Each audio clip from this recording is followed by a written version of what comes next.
Break के बाद एक बार फिर से आप सभी दर्शकों का अन्नदाता कार्यक्रम में स्वागत है।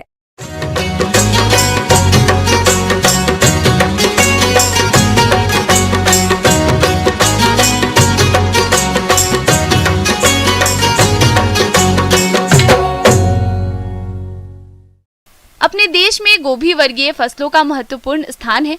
सब्जी के रूप में इनका व्यापक तौर पर इस्तेमाल किया जाता है, लेकिन गोभी वर्गीय फसलों में कई तरह के कीट रोगों का प्रकोप भी होता रहता है, जिसका समय पर नियंत्रण नहीं किया गया तो किसानों को भारी नुकसान उठाना पड़ सकता है।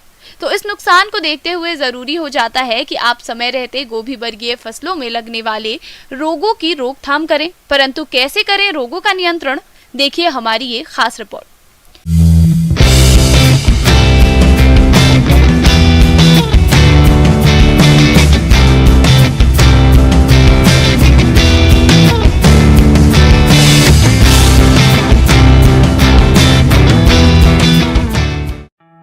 सब्जियों में गोभी वर्गीय सब्जियों का बहुत महत्व है। इसकी खेती राजस्थान और अन्य ठंडे गर्म स्थानों पर बड़े पैमाने पर की जाती है, लेकिन इसकी क्वालिटी और पैदावार कीट और रोगों के प्रकोप से बहुत प्रभावित होती है। अगर किसान भाई समय पर इन कीट रोगों की पहचान करके उनकी रोकथाम कर लें तो अधिक उपज प्राप्त कर सकते हैं। किसान भाइयों, गोभी वर्गीय फसल में जिस रोग का प्रकोप अधिक देखने को मिलता है वो है तना सड़न रोग, जिसे हमारे किसान भाई सफेद सड़न के नाम से भी जानते हैं। ये फंगस से फैलने वाला रोग है। इस रोग की शुरुआती अवस्था में दिन के समय पौधों की पत्तियां लटक जाती हैं और रात के समय स्वस्थ दिखाई देती हैं। तने के निचले भाग पर जलीय धब्बे दिखाई देते हैं और धीरे धीरे रोग ग्रसित भाग पर सफेद फंगस दिखाई देने लगता है, जिससे तना सड़ने लगता है, जिसका नतीजा ये होता है कि आगे चलकर उत्पादन में भारी गिरावट देखने को मिलती है, जिससे किसान भाइयों को आर्थिक हानि का सामना करना पड़ता है।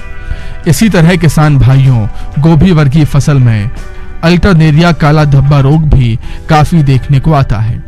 ये भी फंगस से फैलने वाला रोग है।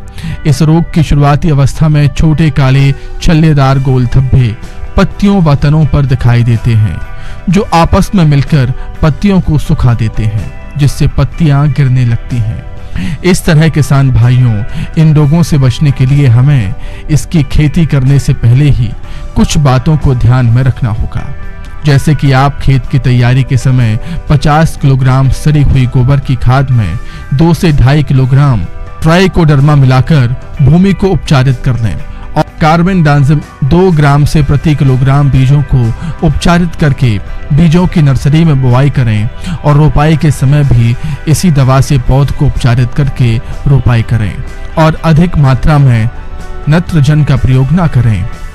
अगर किसान भाइयों इन बताए गए उपायों को अपनाने के बावजूद भी इन रोगों पर नियंत्रण नहीं हो पा रहा है, तो फिर आप इन रोगों के रासायनिक नियंत्रण हेतु मैंकोजेब 2 ग्राम व कार्बेंडाजिम 1 ग्राम को मिलाकर 15 दिन के अंतराल पर जब फसल में फूल बनना शुरू हो जाए तब नियमित अंतराल पर 2 छिड़काव 10 दिन के अंतराल पर कर दें, जिससे आप इन रोगों पर काफी हद तक नियंत्रण पा लेंगे और अपने उत्पाद को बढ़ा सकेंगे।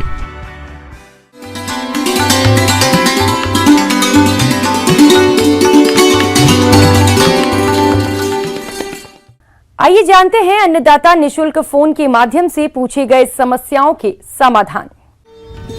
अन्नदाता कार्यक्रम में आज जो प्रश्न हमने शामिल किया है उसे पूछा है गांव छीज जिला बांसवाड़ा के किसान रतनलाल जी ने। आप केले में पनामा बेल्ट रोग की रोकथाम के बारे में जानकारी चाहते हैं, तो रतनलाल जी आपकी जानकारी के लिए देखिए कार्यक्रम का यह अंश।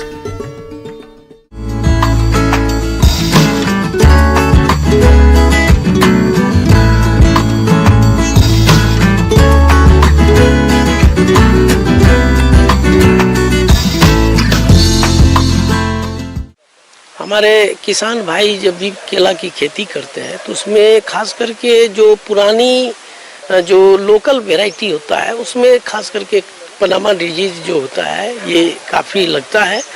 और ये कई वैरायटी है जो मालभोग है, कोठिया है, मुठिया है, या सब्जी वाली बतीसा, कई वैरायटी है। उसमें इस तरह का अगर हमारे किसान भाई खेती बागवानी करते हैं केला का, तो उसमें पनामा डिजीज का प्रकोप होता है। इस तरह से ये रोग पौधों में फैलता है। इसकी शुरुआत एक पौधे से होती है, धीरे धीरे पूरे खेत में फैल जाता है।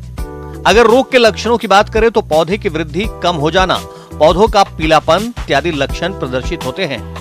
रोग के लक्षण प्रारंभ में फसल पर कुछ ही पौधों पर प्रकट होते हैं और धीरे धीरे बढ़कर भयंकर रूप धारण कर लेते हैं और रोग की उग्रता अधिक होने पर पूरा पौधा काला होकर सूख जाता है, जिससे उत्पादन में काफी गिरावट देखने में आती है। तो रोग जब भी किसान भाई हमारे इस तरह का दिखाई देता है जहाँ भी खेत में, तो वैसे खेत को आप 4-5 साल तक उस खेत में आप केला की खेती नहीं करें तो ज़्यादा बेहतर है। और खेत में रोगग्रस्त अगर पौधा है तो पूरा जड़ से निकाल देना चाहिए। 1 से 2 किलो चूना गड्ढे में सभी को डाल के, जो रोगग्रस्त केला है उसमें डाल के उसको नष्ट कर देना चाहिए। तो इससे भी आपको पनामा का जो भी कवक है वो नष्ट हो जाता है। रोपने के पहले भी आप उपचार कर सकते हैं। 2 लीटर नेमागन प्रति हेक्टेयर के हिसाब से आप दवा का प्रयोग आप कर सकते हैं। और ये प्रयोग इसके बाद भी 6 से 12 महीने के अंतराल पर भी आप नेमागन दवा का प्रयोग पर खेत में कर सकते हैं। और ये पनामा रोग रोधी जो वेराइटी होता है उसका आप सिलेक्शन करके आप लगाएं। जैसे आप ड्वार्फ कैवेंडिश है या बरसराई है, रोबस्टा है, ये सब वेराइटी आप पूरे आप उस खेत में लगा सकते हैं, तो आपको केला से लाभ मिल पाएगा।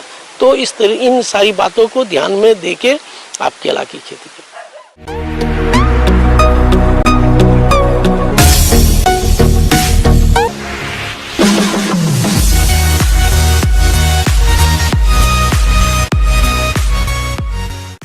एक नजर डालते हैं राज्य की कुछ मंडियों के प्रमुख फसलों के भाव पर।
किसान भाइयों, कृषि संबंधित समस्या और सुझावों के लिए आप हमें इस पते पर संपर्क कर सकते हैं।